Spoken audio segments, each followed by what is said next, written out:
పీడకలొచ్చుండదు జోగుల. సముద్రం మళ్ళీ ఇరుపెక్కి నిజంగా ఎర్ర సముద్రం అయినట్టు, అది నా చేతుల మీదుగా అయినట్టు కనిపించుండాలి.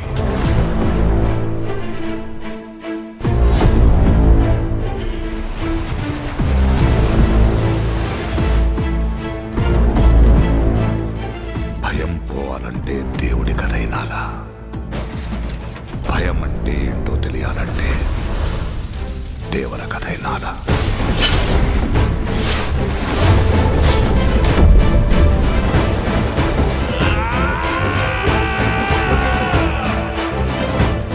సముద్రం మీద ఒక దేవరున్నాడు చాలు, కొండ మీద ఇంకో దేవరుని తయారు చేస్తే అది మీకే మంచిది కాదు బైరా.